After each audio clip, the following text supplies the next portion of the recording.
కొంతమంది సాయిబాబా నామాన్ని ఈరోజు ఎన్నిసార్లు 1000 సార్లు లక్ష సార్లు చేయాలనుకుంటారు. అలా చేయడం కరెక్టే. జపమాల ధరించి చేయొచ్చు. ఏమి చేయకూడదు దానికంటే అది చేయటం మంచిదేగా. బాబా నామం చేయటం అంటే లెక్క పెట్టుకొని చేయటం కాదు. ఇప్పుడు 10 చేశాను, 100 సార్లు చేశాను, 50 సార్లు చేశానని చెప్పి ప్రతిసారి మనం చేసినప్పుడంతా బాబాని పిలిచినట్టుగా ఉండాలి. జపం అని అంటే పిలుపు. బాబా అని ఇక్కడంటే అక్కడ వినిపించాలి. అలా పిలువు. ఎప్పుడు దాకా పిలవాలి? ఆయన పలికిన దాకా పిలువు. పిలుస్తున్నా వినిపించలేదు, ఇంకా పెద్దగా పిలుస్తావు. ఎవరైనా పిలిస్తే పలకపోతే ఏం చేస్తావు? రెండోసారి పిలుస్తావు, మూడోసారి పిలుస్తావు. అట్లా పిలుస్తూనే ఉంది లోపల. మన మనసులో ఆ 10 నిమిషాల సేపు కూర్చొని పెద్దగా అరువు, కేకవి, ఆర్తనాదం చెయ్యి. ఇక్కడ లోపల నుంచి అరిస్తే అక్కడ వినిపించాలి అని. కనుక అక్కడంటూ ఏం లేదు నేను చెప్పేది. అలా ఫీలింగ్. అలా ఎన్నిసార్లు వీలైతే అన్నిసార్లు పిలువు. ఒక్కొక్కసారి పలికినా కూడా పిలవటం అనేటువంటిది చాలా గొప్పగా ఉంటుంది. మీకు చాలా మందికి అనుభవం అయిందో లేదు. ఊరికి పిలుస్తుంటాం. బెస్ట్ ఎగ్జాంపుల్ నాది శృతి. ఊరికి వచ్చి డాడీ అంటుంది. ఏమ్మా అంటే ఏం లేదు డాడీ. ఊరికి డాడీ డాడీ అంటుంటుంది. ఏంది ఏం కావాలని అంటే ఏం లేదంటే దాని గురించి అలా పిలవడం సరదా. అలా పిలిస్తే అది బాగుంటుంది అన్నమాట. ఊరికే పిలుస్తున్నాడు అంతే. ఆయన ఏమిట్రా నా ఊరికి నేను పిలుస్తున్నాను. కాబట్టి జపం అంటే పిలుపు, ఒక కేక, మన హృదయంలో నుంచి మనం పెట్టేటువంటి కేక. అలా చేయండి. అది జపం చేయటం అంటే.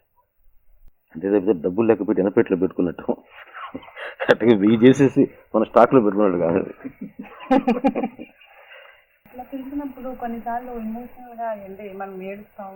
ఏడవండి, అది ఎంతకంటే కావాల్సిందే ఉంది.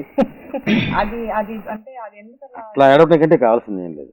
మనం మామూలుగా ఇటు ఏడుస్తూనే ఉంటాం. అట్లా ఒక్కసారి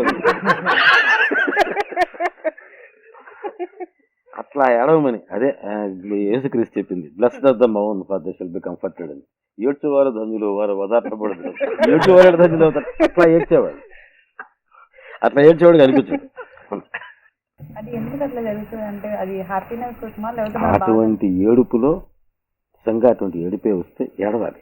నిజంగా ఏడుపు వస్తుంది అందరికీ. ఆ లోపల ఆ భావంలో మన ప్రారంభం అంతా కరిగిపోతుంది. భస్మం అయితే ఇందాక నేను చెప్పిన స్టోరీ, ఆ స్టోరీ అప్లై అవుతుంది. మళ్ళీ ప్రయత్నం చేయండి. రేపటి నుంచి మీకే తెలియదు మన లైఫ్లో ఎంత మార్పు వస్తుందో. ఒక నిమిషం ఏడిస్తే చాలా లోపల అంత హృదయంలో నుంచి ఎంత ప్రారంభం పోతుంది, ప్రారంభం కొట్టుకుపోతుంది. అంటే ప్రతిసారి రాదు మనకట్ట, అందుకని అది ఈజీ కాదు. కాబట్టి అదే నిజమైన పిలుపు అంటే. కాబట్టి మామూలుగా చెప్పాలంటే మనం పిలిచేదానికి ప్రిపేర్ అవ్వడానికి కోసం పిలుస్తుంటాం అంతే. పిలుపుకి ప్రాక్టీస్ చేస్తుంటాం.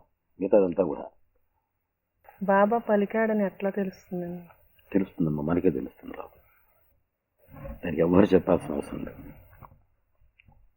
మనం కానీ పిలిస్తే హృదయాంతరంలో ఆయన మనకు పలికే, అది ఎక్స్పీరియన్స్ అని ఇంకోటాను ఆయన పలికాడని మనకి ఇక్కడ తెలుస్తుంది.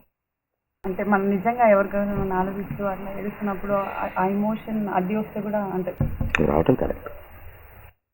నేల మీద ఇప్పుడు దొల్లుతూ, ఇసుకలో ఇప్పుడు దొల్లుతూ అమ్మా అమ్మా అని పిలిచేవాడు రామకృష్ణ పరమహంస. ఆయన పిలవడంతో పోలిస్తే మనది ఎంత పిలుపుది.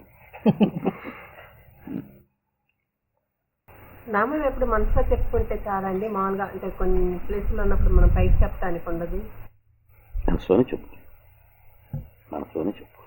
10 మందితో కలిసి భజన చేసేటప్పుడు బయట చెప్పు.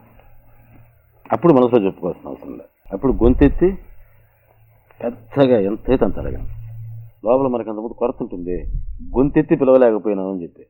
అప్పుడు మన గొంతు ఎంత ఉంటే అంత ఎత్తి పిలవండి, ఏమి